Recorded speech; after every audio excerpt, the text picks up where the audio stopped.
सब लोग समझेंगे यहाँ पर सवाल। हम यहाँ पर क्या पढ़ रहे हैं? कक्षा 10वीं की गणित का अध्याय 6 की प्रश्नावली 6.2। एक्सरसाइज कौन सी? 6.2। प्रश्नावली कौन सी? 6.2 का आज हम पढ़ेंगे प्रश्न क्रमांक 7। कौन सा प्रश्न पढ़ेंगे हम? प्रश्न क्रमांक हम क्या पढ़ने वाले हैं? 7 पढ़ने वाले हैं। क्या बोल रहे हैं यहाँ पर? प्रश्न क्रमांक 7, प्रमेय 6.1 का उपयोग करके सिद्ध करो कि। आपको यहाँ पर सिद्ध करना है, आपको यहाँ पर प्रूव करना है। क्या सिद्ध करना है, क्या प्रूव करना है? किसी त्रिभुज की एक भुजा के मध्य बिंदु से होकर, किसी त्रिभुज की, देखो, किसी त्रिभुज की एक भुजा के, ये त्रिभुज है, समझो बारीक सवाल समझना। किसी त्रिभुज की एक भुजा, दिख रहा है यहाँ पर, एक भुजा का मध्य बिंदु, एक भुजा का मध्य बिंदु मतलब भुजा का बीचम बीच का बिंदु, भुजा का मध्य बिंदु यानी भुजा का बीचम बीच का बिंदु, मध्य किसी भुजा के मध्य बिंदु से होकर, कहाँ से होकर? मध्य बिंदु से होकर। कहाँ से होकर? मध्य बिंदु से होकर दूसरी भुजा के समांतर खींची गई रेखा, रेखा समांतर खींचना है। इसके समांतर ये वाली रेखा आपको खींचना है, ठीक है? दोनों रेखा कैसी रहेगी? समांतर रहेगी। लेकिन जो रेखा इसके समांतर है, ये रेखा कहाँ से जाना चाहिए?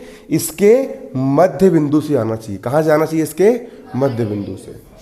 एक भुजा के मध्य बिंदु से होकर दूसरी भुजा के समांतर खींची गई रेखा, दूसरी भुजा के क्या खींची गई? समांतर खींची गई क्या? रेखा, ठीक है?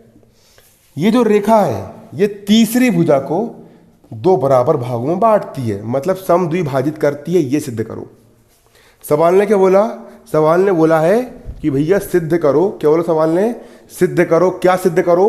कि किसी त्रिभुज की एक भुजा के मध्य बिंदु मतलब बीच के बिंदु से होकर खींची गई तीसरे भुजा के समांतर जो रेखा होती है, ये वाली रेखा अन्य भुजा को दो बराबर भागों में क्या करती है?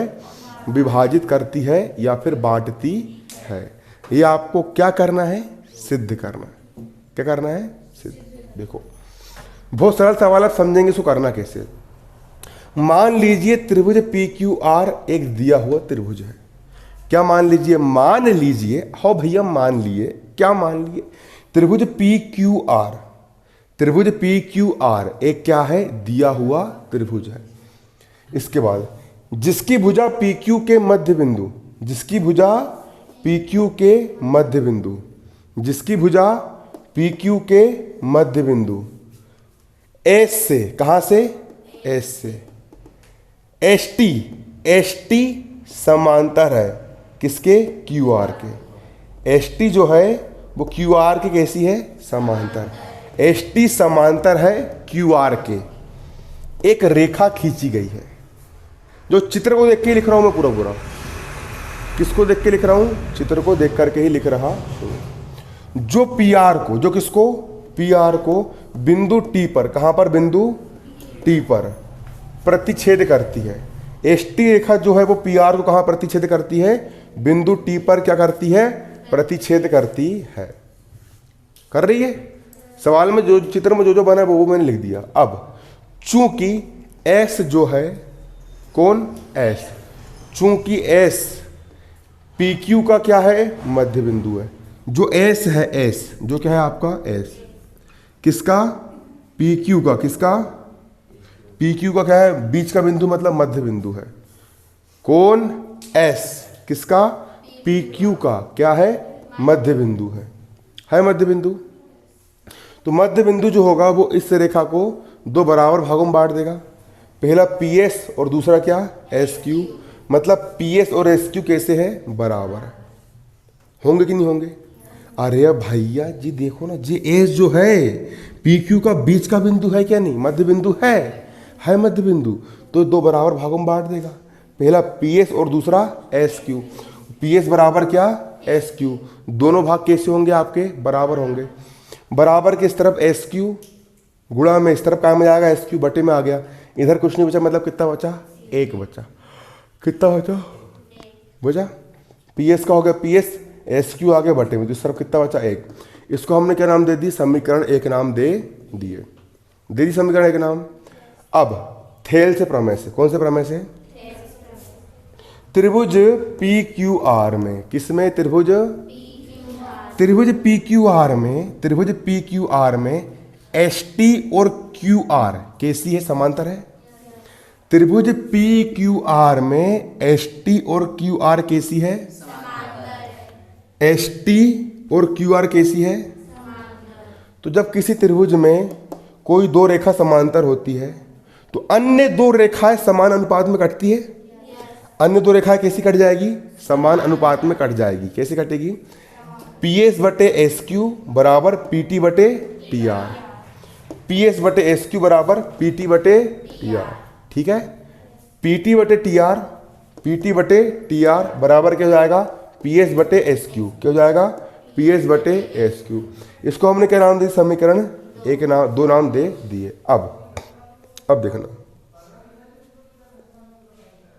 पी टी बटे टी आर का क्या हो जाएगा, पी टी बटे टी आर हो गया।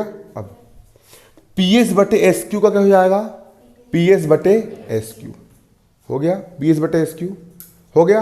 अब पी एस बटे एस क्यू का मान कितना है, एक है, तो पी एस बटे एस क्यू का मान कितना हो जाएगा, एक हो जाएगा। कितना हो जाएगा, एक हो जाएगा, हो गया एक। अब देखना,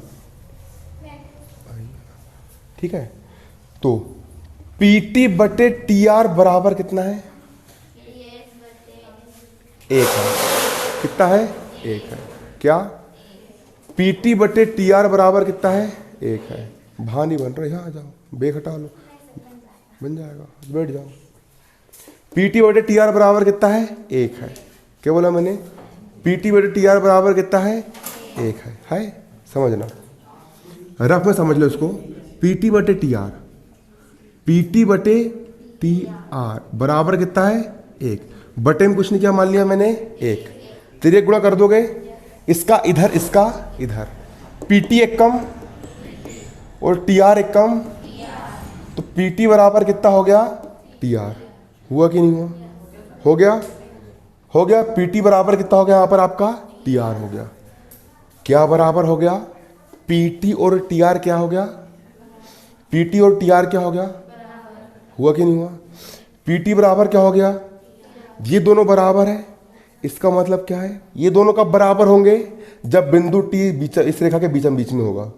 अतः बिंदु टी जो है वो पी आर रेखा को समद्विभाजित करता है। मतलब कितने भागों में बांटता है, दो भागों में बांटता है ना। यानी कि एस टी जो है वो पी आर को क्या करती है, समद्विभाजित करती है। मतलब दो बराबर भागों में विभाजित करती है, तभी तो भैया दोनों बराबर रहेंगे। ठीक है, अतः किसी त्रिभुज में एक भुजा के मध्य बिंदु से खींची गई ऐसी रेखा जो अन्य रेखा के समांतर है, ये रेखा दूसरी वाली रेखा को दो बराबर भागों में क्या करती है, विभाजित करती है। ये लिखे यहां पर, अतः किसी त्रिभुज में एक भुजा के, फिर जो सवाल है वही सवाल यहां पर आपको उतार देना है, बन जाएगा सवाल। ठीक है।